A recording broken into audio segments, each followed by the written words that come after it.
We remain steadfast in our commitment in delivering local news that matters, stories that inspire, enriching the lives of Filipinos in Mindanao, in the Philippines and across the globe. This is your GMA Regional TV, kapuso ng bawat Pilipino.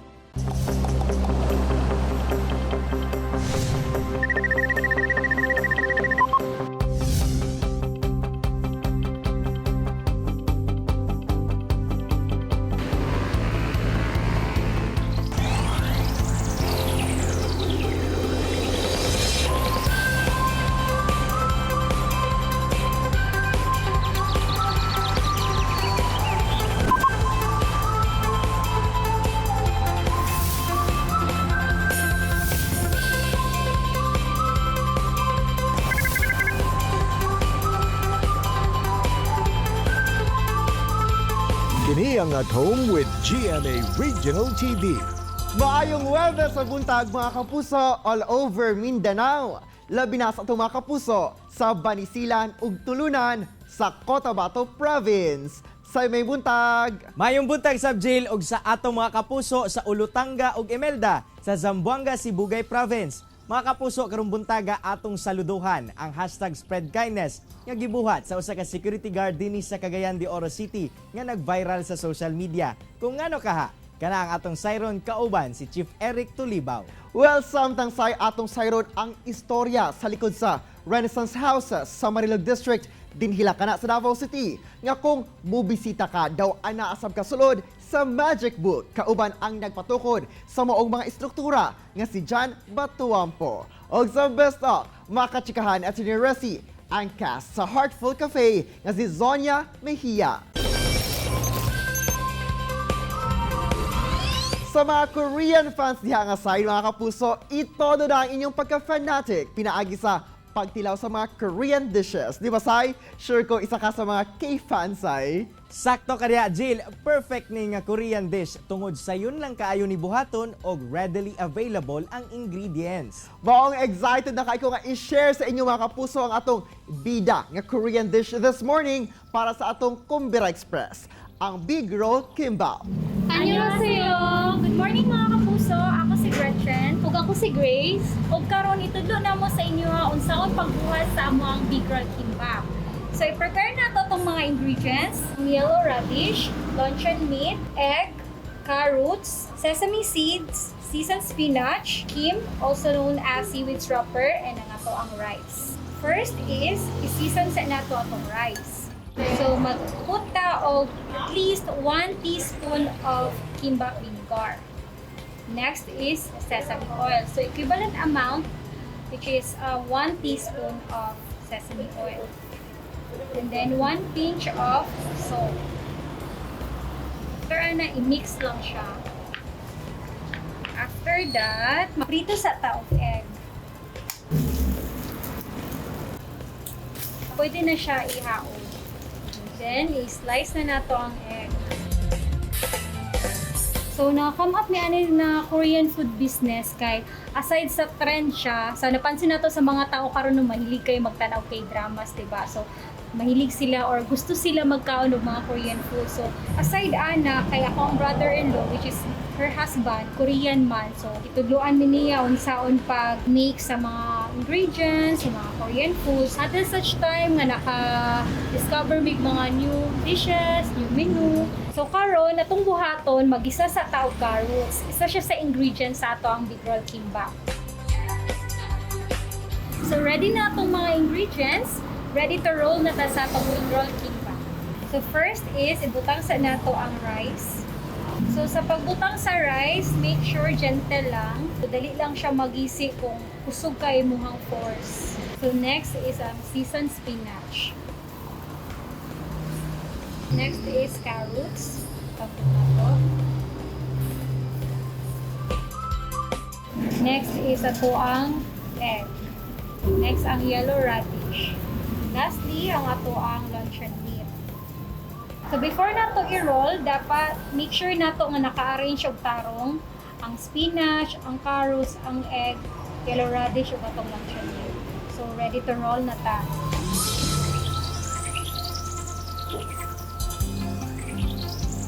Since nagbilin man tag mga 1 inch space, so ang purpose ana para mabutangan na to siya rice, para mapilit yun siya pag-roll and ma-close na to siya. Bawal magamit og tubig or oil. Tendency ana kung magamit na og tubig, mag-isik siya. Mauna ni siya and butangan na to siya og sesame oil. Isa mo pod makapaad ang sesame oil sa iyang good texture and para appealing ang ato ang kimbap. So manatag roll sa ato ang big roll kimbap, mag-slicing na ta.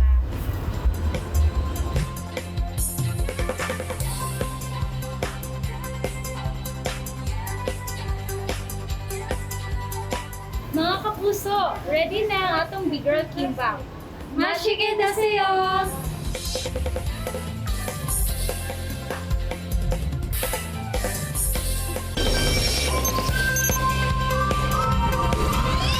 Mga kapuso, na imong inspirasyon sa maayong buhat karon ang usa ka security guard dinhi sa Cagayan de Oro City. Human nga mi viral ang iyang pag-hashtag spread kindness ngadto sa usa ka lolo dinhi sa Dakbayan nga nanginahanglan og tabang. Ato makauban karon ang viral security guard nga si Sir Eric Tulibaw. Chief Eric, mayong buntag kanimo og dayon sa At Home with GMA Regional TV. Kamusta ka, sir? Okay lang sir, may sa tanan sir. Sir, mi viral na gayod no ang imuhang hulagway nga nakita kang gahatag sa imuhang paniudto ngadto sa usa ka lolo. Pero unsa ba ang storya likod ni ini nga panghitabo? Tinuod na sir, katabo nga tigaw lang sir kay nagi ko nga dokumento sa kanser PSA. So ako sang tabangan, gin pasagawas akong gitabangan yang pag-fill up sa form. Nagkuan, mo tong pagsulod niya akong gikuha iyang form, unya akong gihatag sa window 8 kay senior man lagi so priority gid sila. Mo to nga pag man nakatag sa form, gawas ko. Matong tataod lingkod siya sa bangko, matong pagsulod nako, matingala ko sa iya paglabay nako, matingala ko sa iya kay nagkumot-kumot siyang ulo, tentiyan og siyang baga, dudungo.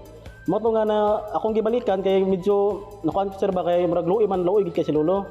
Mato akong gihipotala, sir, atay unsa may imong kontay? Problema nimo. So nga dara sa sir nga sakit daw iyang ulo, sakit ang kalawasan, unya wala pa daw sa panihapon o pamahaw.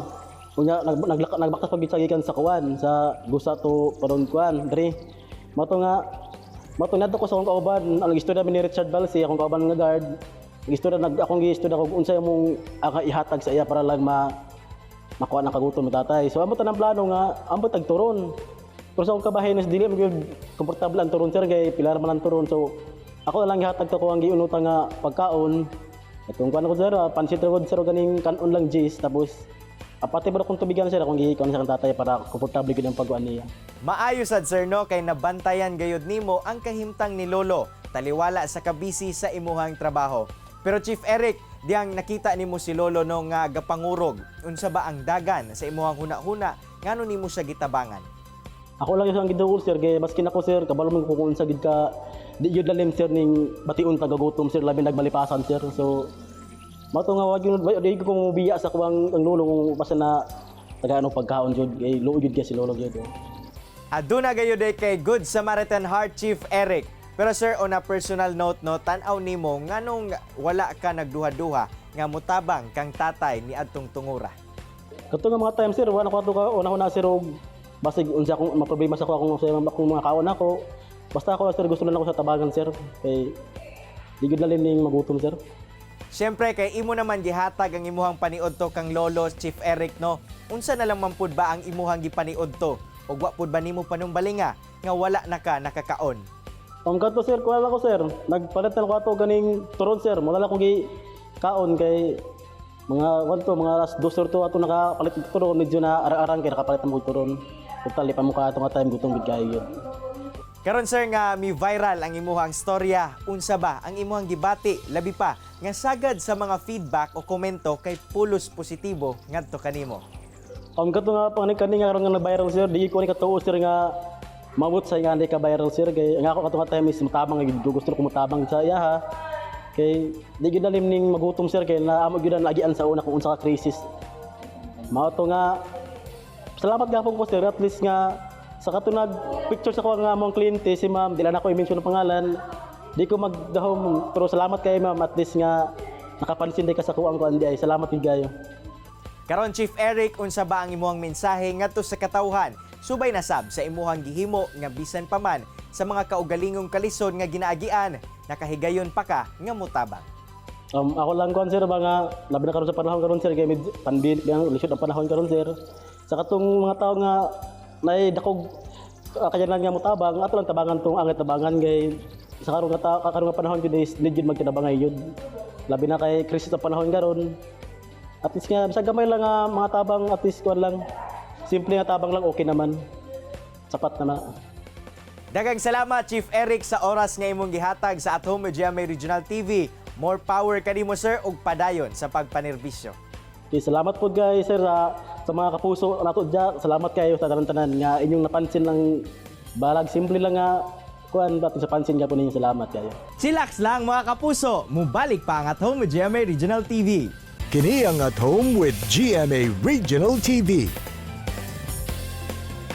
More good vibes og chikahan sa besto kauban si Attorney Resi Rizada. Resi!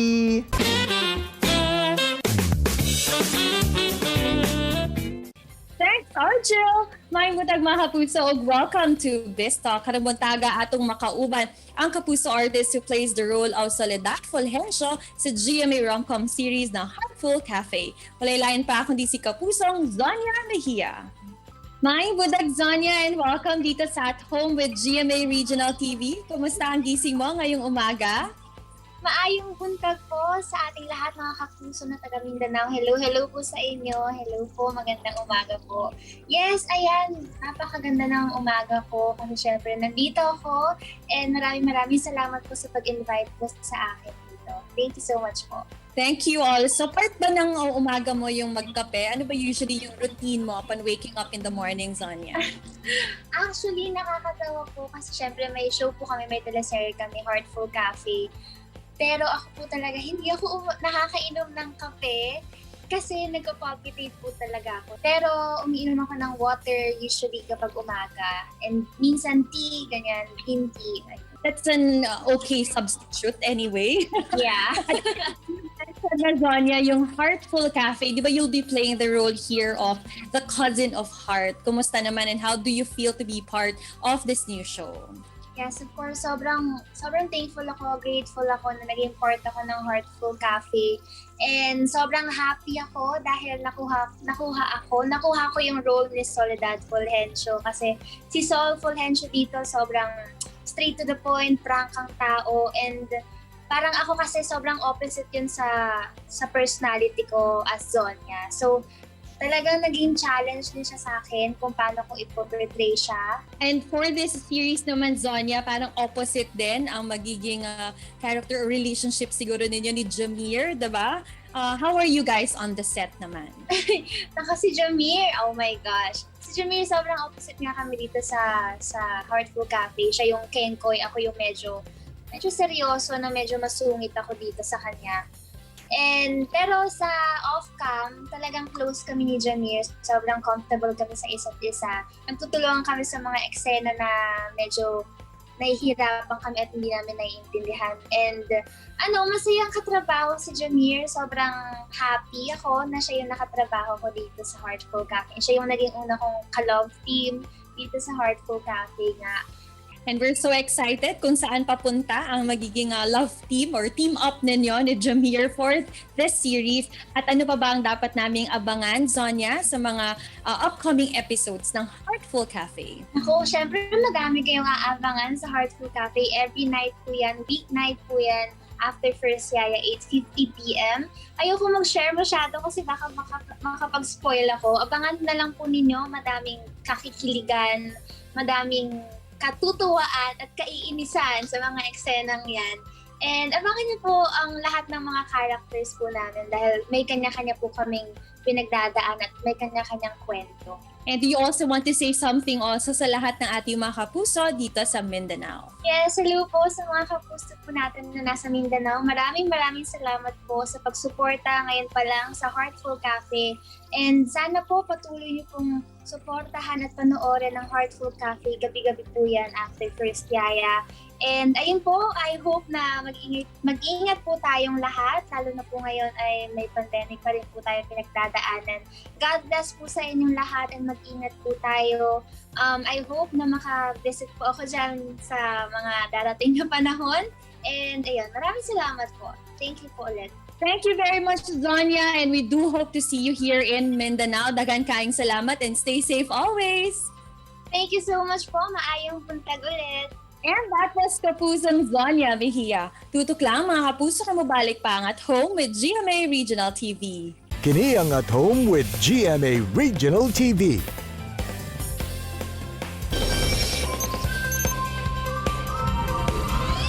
Mga kapuso, na by times nga, naga-imagine mo sa inyong dream house? O dili ba ka na ano mo specific nga design, tema o kining gusto nga sundon? O dili ba ka perfect location nga napili na? Kung wala pa, aba sayron ta ang istorya sa usa ka Dabawenyo nga achieve ang iyang mga dream house. Ato ang sayron ang istorya ni John Batuampo this morning. It's a great morning, Sir John, ug welcome sa At Home with GMA Regional TV. Kamusta ka, sir? Hi sir, good morning. Good morning sa tanan nga viewers po di ay, Sir Jill. Great to know that, Sir John, ano? Ug una sa tanan, sir, gusto na ako mahibalaan kung unsa bay mo nahimong inspirasyon aron itukod kini nga mga maka-amaze gayon nga mga structures diha sa Marilog District. Yeah, honestly, lately lang jud na sa ako nagahimo mo og mga props, and then I always love mga houses nga makita nako sa salida, ang ilang mga sinina. Isa sa mga nag-inspire sa ako ang mga movies actually nga makahimo og mga nga mga balay. Ang gusto lang jud ako mahitabo is magkaroon lang may og passive income kasi gusto jud nako as much as possible mo retire na dayon ko before ko mag-age of 40. I always tell myself na, well, life is about choices. So, why not retire early, di ba? So, as much as possible, naningkamot yung ko nga mahimo na ko ning mga balay na nasa ako ang palibot karon, utilizing only the materials nga makita lang nato sa Daplin, and also kini mga sobra na ko nga mga materials pod. Sir John, kanus ba nimo gisugdan ang pagtukod sa mga balay nimo dinha ug paunsa pud nimo gisugdan ang pag-conceptualize niini sa iyang istruktura? Kini siya na kaabot ko aning lugaran ni sa una when I was working sa USAID pa. Diri ko sa Marilog District nga mo ang project. Fall in love ko sa place kasi bugnaw kaayo and always naga-fog, overlooking, and then enough lang po ng iyang distance from highway na dili isaba ang mga sakyanan, dili nimo madungog. And then ay tubig, na signal. Well, at first actually gusto na mo o cabin log house mo nang nahimo na mo tong brown house sa ibabaw. Ang team niya is naipagka-rustic, naipagka-buho. Mas comfy ang feel. Sa sulod warm, kung sulod ka dito. Nadyo siya characteristic ang balay kung sulod ka. The next house nga nahimo na ako was the brick house. The brick house was built because of my very ill father. Itaningan siya sa doktor. Nagipaspasan na maghimo ang brick house for 29 days. Nahimo na mo siya. Thank God, because of that, nakapali recover ba siya back to normal. So, I believe na joy healing power ang nature. Og usa sa mga highlight din ha sir ang imuhang windmill house kay patok gyud na sa social media kay daghan kaayo ang buot nga personal kana nga makita. Pwede ba nimo i-share kana mo sir kung paunsa o unsa ang konsepto luyo ni ana? Honestly, kini siya balay jud ni siya actually sa ako ang kabayo. Her name was Fiona. Umotong, i-decide ko na himuan na lang siya payag. Tapos, gi-retrofit na ako ang entire quadra niya o mga stones. Drawing lang good. Muna ang nigawa sa ako. Og how do you feel, Sir John, nga daghan ang naka-appreciate sa imuhang mga gipang tukod nga balay? Siyempre ako pud no, mapawaw jud ko sa imong mga balay din ha. Jill, honestly, fulfilling ba yapod kaayo para sa ako. Himo na ko aning balay without so much financial resources nga naa sa ako. Ako lang jud ang naningkamot aning balayan ni magpintura, gina-match lang nako kung unsa ang makita nako sa amo ang bodega ng mga sobrang mga materials para mahimo lang nako diri from the doors, windows, makita nimo ang mga kahoy sa iyang Daplin, daghan kay siya mga bangag-bangag kasi mga repurpose sila mga kahoy. Makahappy ba yapod? And honestly, siguro kung naalang jud siguro ko enough financial sa pag-construct ani, I'm sure mas dako jud ako ang mahimo and mas close to the real thing jud siguro ang akong mahimo. Honestly, siguro kung mahimo pa jud siguro na ako ang sa ako ang mga drawings. I'm sure people would love it. Na ako yung mga plans nga maghimo pa ko beach house diri. The real thing na habit house. At the same time, ang castle jud. I'm gonna make a castle. I'm actually good at imagining things. Nag-drawing ko sa akong cellphone, tanaw ko sa mga ideas and inspirations. Inga na ang ako ang ginahimo sa ako ang spare time. Sir John, unsa bay muhang kining ma-advise no sa kining mga buot sab magtukod sa ilahang mga balay ug i-achieve ang ilahang mga goals sa kinabuhi? Great things takes time. Great men do great things, others don't. As much as possible, don't waste your time. Kasi I have goals. Gusto na ako retire og early. Enjoy life. Kasi for me, life is about choices. And also, unta mo po na maging mindset sa ubang mga tao. Alright, daghan kay salamat Sir John sa imong paghatag og inspirasyon sa atong mga kapusong Mindanawan ug makawaw gyud ang imuhang mga balay sir. Amping always. Thank you so much also, Jill. And thank you also for visiting my place. Say ang matag balay ni John Batuang po serves a specific purpose sa iyang kinabuhi ug kanang tipong gikan sa tibok adlaw nga trabaho makapahupay sa iyang kakapoy nga magstay sa iyang mga balay. Sanglit produkto kini sa iyang pagpanikamot ingon man katumanan sa iyang mga pangandoy. Samtang Jill, gipamatud-an gayod sa Good Samaritan na si Eric Tulibaw nga pinaagi sa paghatag sa iyang inutang nga pagkaon ngadto sa usa ka estranghero nga lolo nga sa bisan asa nga sitwasyon mamahimo gyapon kita nga makapakita sa atong pagkamatinabangon. Saludo kami kanimo. Well, tama ka na say samtang usa ang karakter ni kapusong Zonia Mejia isip Sol sa mga gikalingawan sa mga kapuso sa Heartful Cafe. Busa mga kapuso, ato pa siyang suportahan matagabi sa GMA Talibabad. Mga kapuso, unta na-inspired nakakaton kamo sa gi-share sa itong mga bisita karong buntaga. Sama na lang sa panultiyon ni Ben Carson nga through hard work, perseverance, and a faith in God, you can live your dreams.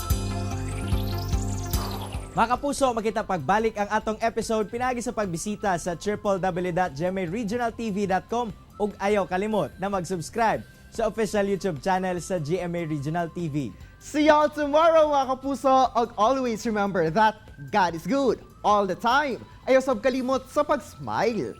Amping! Stay safe and healthy mga kapuso. Ako si Cyril Chavez. Kinisab si Argil Relator.